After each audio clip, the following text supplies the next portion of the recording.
Hello friends, જય શ્રી ગણેશ. બધાને સ્વાગત છે તમારું મારી ચેનલ ગુજરાતી કિચનમાં. ચકરી એક એવો સૂકો નાસ્તો છે જે દરેક તહેવારમાં કે દરેક ઋતુમાં બધાને પસંદ આવે છે, પણ બજાર જેવી ચકરી ઘરે નથી બનતી. પોચી પડી જાય છે, તેલ ભરાઈ જાય છે અથવા તેલમાં જઈને છૂટી પડી જાય છે. તો આજે આ વિડીયોમાં ચકરી બનાવવાની બધી જ સિક્રેટ ટિપ્સ આપેલી છે. આ વિડીયો જોયા પછી તમારી ચકરી 2 મહિના સુધી પણ રાખશો તો પણ બિલકુલ પોચી નહીં પડે, અને વળી બનાવવી પણ ખૂબ જ સરળ છે. લોટ બાફવા કે ખાંડવાની ઝંઝટ વગર એકદમ ઝટપટ આપણે આજે ચકરી બનાવીને તૈયાર કરશું. તો ચાલો બનાવવાનું શરૂ કરીએ. તો એના માટે સૌપ્રથમ તો આપણે એક મિક્સિંગ બાઉલ લીધું છે. એમાં આપણે 2 કપ જેટલો ચોખાનો લોટ લીધેલો છે. આજે આપણે આ ચકરી ચોખાના લોટથી બનાવશું, પણ ટેન્શન લેવાની જરૂર નથી. ચકરીમાં બિલકુલ તેલ નહીં ભરાય અને બિલકુલ પણ ચકરી છે ચવળ નહીં બને. તો 2 કપ આપણે ચોખાનો લોટ લીધો છે, તો ચોખાના લોટમાં બિલકુલ બાઇન્ડિંગ નથી હોતી. તો ચકરી જ્યારે આપણે બનાવશું ત્યારે ચકરી આપણી તૂટે ના, એના માટે થઈને આપણે અહીંયા 3 ચમચી જેટલો બેસન એડ કરેલો છે. બેસન એડ કરવાથી એક તો ચકરીનો સ્વાદ વધશે અને લોટમાં બાઇન્ડિંગ પણ આવશે. તો 3 ચમચી જેટલો મેં અહીંયા ચણાનો લોટ એડ કરેલો છે. તમે 3 ચમચીથી થોડો વધારે પણ લઈ શકો છો, પણ બહુ વધારે નથી લેવાનો. અને હજી એક બીજી સિક્રેટ વસ્તુ આપણે એડ કરવાની છે, 1 નાની વાટકી જેટલી મગની ફોતરા વગરની દાળ. તો આ જે મગની દાળ હોય છે એનાથી આપણી ચકરીનો સ્વાદ પણ વધશે, કલર પણ સારો આવશે અને લાંબો સમય સુધી ચકરી છે એ બિલકુલ પોચી નહીં પડે. તો એ જે આપણી મગની દાળ છે એને આપણે એક પેનમાં લઈ અને ડ્રાય રોસ્ટ કરવાની છે.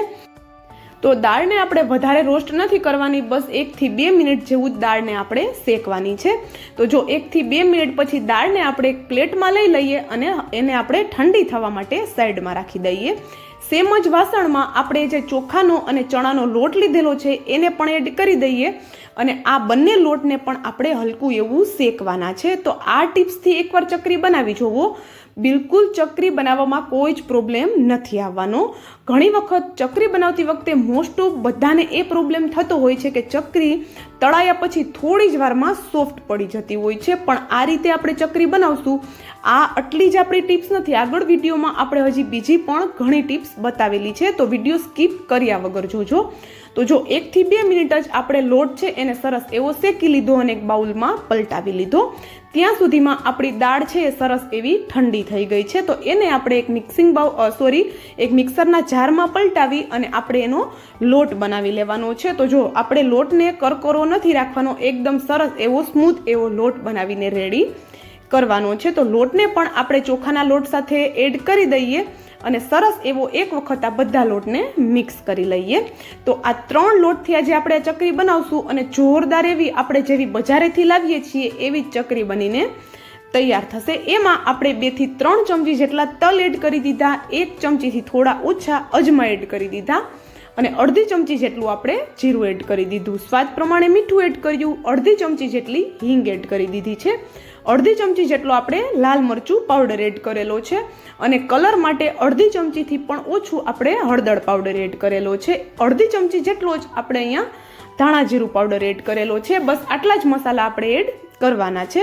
બધા સરસ એવા મસાલાને મિક્સ કરી દેવાના છે. અને ચોથી ટિપ્સ આપણી એ છે કે આપણે આમાં મોણ પરફેક્ટ કરવાનું છે, પણ તેલનું મોણ છે આપણે નોર્મલ ઠંડુ તેલ એડ નથી કરવાનું. તેલને આપણે હુંફાળું ગરમ કરી અને પછી જ આપણે લોટમાં એડ કરવાનું છે. આવી રીતે લોટ શેકી અને ગરમ તેલ એડ કરશું એટલે ચકરી છે આપણી એકદમ ક્રિસ્પી અને ખસ્તા બનશે.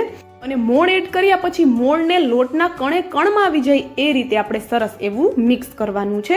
અને મોણ કેટલું એડ કરવું એ પણ ખાસ જરૂરી છે, કારણ કે જો ઓછું એડ થશે તો ચકરી છે એ હાર્ડ બનશે અને જો વધારે થઈ જશે તો ચકરીમાં તેલ ભરાશે. તો જો આવી રીતે મુઠ્ઠી વાળીએ અને મુઠ્ઠી બંધાય છે બસ એટલું આપણે મોણ કરવાનું છે. તો ચાલો, મોણ આપણું પરફેક્ટ એવું અહીંયા થઈને રેડી થઈ ગયું છે. તો હવે આપણે એને લોટ બાંધવાનો છે. તો લોટ બાંધવા માટે નોર્મલ ઠંડુ આપણે પાણી નથી લેવાનું, પાણી પણ આપણે હુંફાળું ગરમ કરીને જ લેવાનું છે. અને આપણે એને થોડું થોડું એડ કરી અને એક મીડિયમ ટાઈટ એવો લોટ બાંધીને રેડી કરવાનો છે.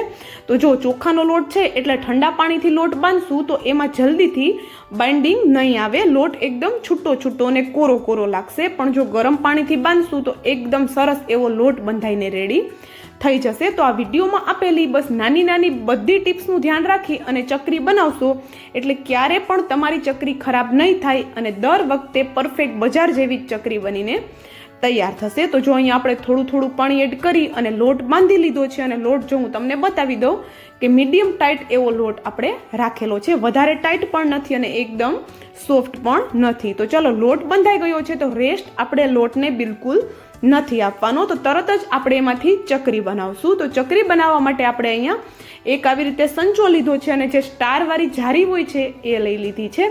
તો હવે આ રીતે લોટનો અડધો ભાગ કરી અને આપણે મશીનમાં લોટને ભરી લેવાનો છે અને એકદમ પ્રેસ કરીને ભરવાનો છે, નહીતર જો અંદર એર રહી જશે તો ચકરી તૂટીને આવશે. તો મશીન બંધ કરી અને ચકરી આપણે આ રીતે પાડી લેવાની છે.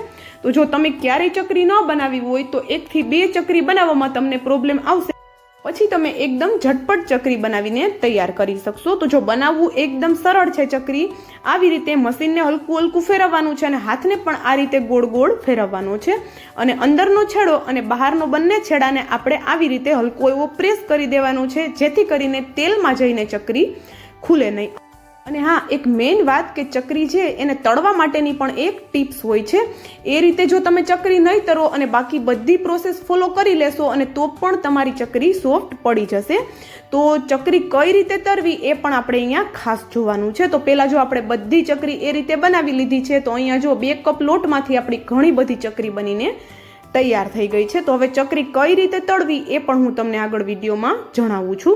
તો જો અહીંયા પહેલાં જે આપણે પહેલો બેચ બનાવ્યો હતો ચકરીનો, એને આપણે સૌપ્રથમ તળવાનો છે, કારણ કે ચકરી તળતા પહેલાં ચકરીને હલકી એવી આપણે સુકાવા દેવાની છે. તો આ પહેલો બેચ છે એ સરસ એવો હલકો એવો સુકાઈ ગયો છે, જ્યાં સુધીમાં આપણે બીજી ચકરી બનાવી લીધી. તો તળવા માટે હવે આપણે તેલને કેટલું ગરમ કરવાનું છે કે આવી રીતે થોડો લોટ એડ કરશું તો લોટ છે એમાં બબલ્સ બને છે પણ તરત ઉપર નથી આવી જતો. બબલ્સ બની અને હલકો ઉપર આવે છે, બસ એટલું આપણે તેલને ગરમ કરવાનું છે. આવી રીતે કોઈ ચમચાની મદદથી ચકરીને આપણે તેલમાં એડ કરવાની છે અને જ્યારે પણ આપણે ચકરી એડ કરીએ ત્યારે ગેસની ફ્લેમ આપણે હાઈ કરી દેવાની છે.